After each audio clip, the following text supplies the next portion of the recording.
Les trinitaires, c'est-à-dire tous ceux qui croient à la Trinité, sont des personnes dangereuses. C'est à partir de cette doctrine, donc toujours d'après M. Russell évidemment, hein, j'essaie de me mettre dans la peau, dans les pages de ce livre, et d'avoir un regard qui peut-être est un peu différent des regards que l'on peut avoir sur ce genre de texte. Il ne s'agit pas, encore une fois, de juger des gens ou de mal considérer des personnes et leurs croyances, mais de montrer des contradictions, de montrer en quoi ce genre de croyance n'est pas une croyance protestante, ça j'y tiens beaucoup, et puis de montrer, pour rester poli, comment dans ce genre de livre l'auteur se moque, j'essaie de rester poli, d'avoir un certain langage, se moque des gens. Voilà, je préférais le dire d'une autre manière, mais je crois que c'est déjà assez clair.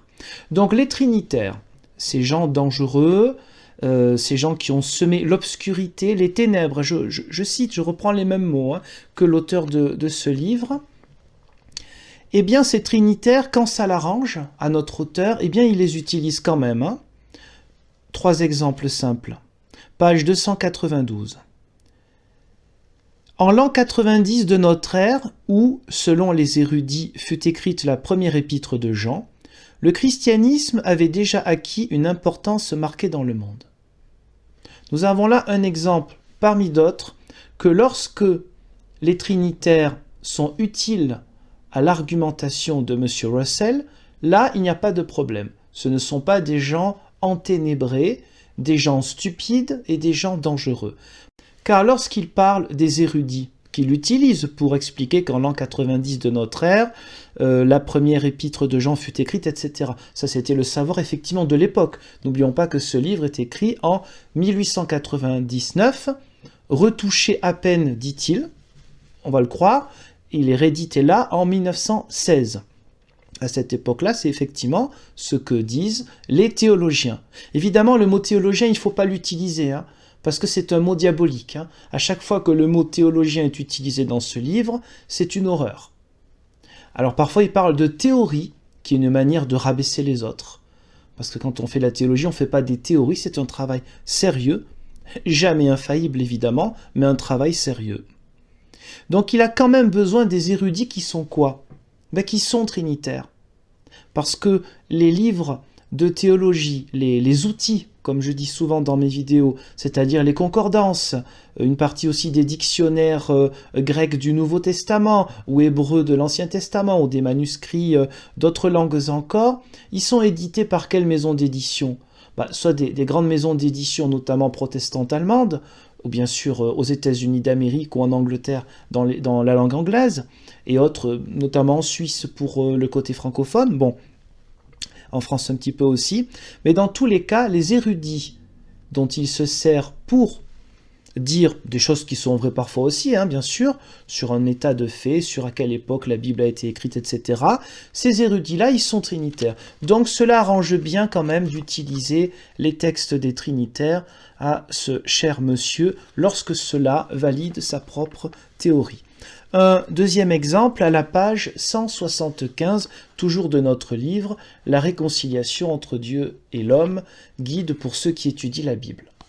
Parce que ceux qui étudient la Bible mais qui ne sont pas dans cet esprit-là sont évidemment liés au diable, hein, comme d'habitude. Citation, page 175. L'Esprit de Dieu, le Saint-Esprit, changea aussi dans la suite son mode d'action au sein de l'Église. Car si les dons énumérés plus haut, c'est-à-dire les dons du Saint-Esprit dans la première lettre aux Corinthiens, si les dons énumérés plus haut étaient communs dans l'Église primitive, le moment vint où, selon les indications de l'apôtre, la prophétie devait prendre fin. Le don des langues cessait et l'inspiration spéciale de la connaissance disparaître. 1 Corinthiens 13, 8. Alors tout à fait, il est question des dons qui disparaîtront un jour. Alors ce jour, voilà l'interprétation de M. Russell, tous ces dons, là il met des guillemets, furent évidemment nécessaires à l'établissement de l'Église au début de cet âge, mais ils devinrent inutiles lorsqu'elle fut établie et que le canon des Écritures inspirées fut complet.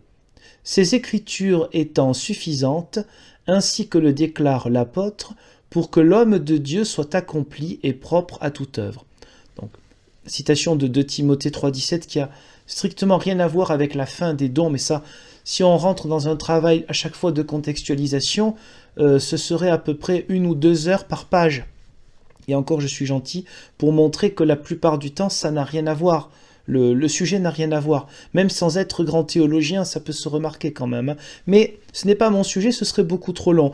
Donc deux choses là-dessus.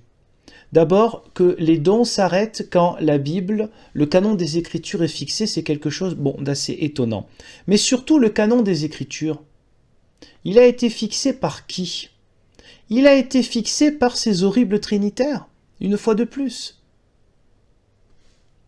Je ne vais pas aller beaucoup plus loin là-dessus, je vais terminer avec un autre passage. Oui, parce que quand on se fixe sur un livre, alors après, je ne parlerai même pas des traductions en français maintenant, car c'est hors sujet, hein, de traduction du monde nouveau. Quand on se fixe sur un livre et qu'on prétend avoir foi en lui, ce qui est une manière d'idolâtrie, et bien sûr c'est du littéralisme tout cela, et qu'on oublie que ce sont les horribles trinitaires qui ont fixé ce canon-là, voilà, ça ne manque pas de saveur. Dernier petit exemple, à la page 47, où il est question là de citer les sources de travail pour prouver que, bien sûr, la Trinité, c'est faux, c'est une horreur.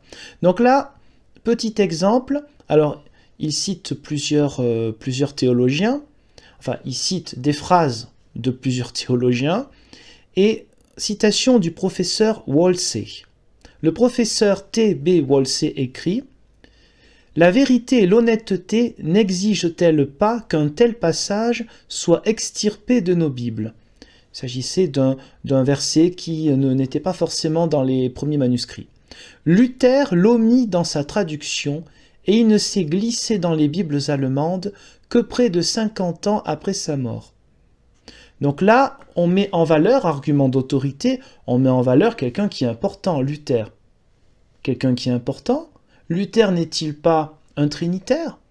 Cherchez dans les confessions de foi protestantes, parmi lesquelles les confessions de foi luthériennes, des articles de foi qui nient la Trinité. C'est exactement le contraire. Donc utilisez de sources de seconde main, hein, utilisez Luther comme argument pour dire, vous voyez, même Luther, lui, il a fait quand même attention pour éviter de prendre un verset qui prétendrait que la Trinité est vraie.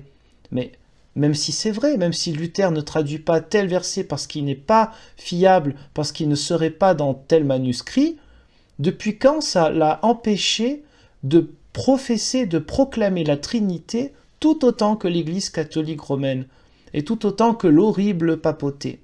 Donc voilà des arguments pour conclure sur cette petite vidéo. Les trinitaires sont dangereux, ils ont apporté les ténèbres au monde, mais il n'y a pas de problème quand ils ont apporté le canon des Écritures. Il n'y a pas de problème d'utiliser de seconde main quelques arguments pour dire que l'on a raison. Voilà, je vous laisse juger de cette manière de faire, de cette méthode, si on peut appeler ça, cette méthode intellectuelle.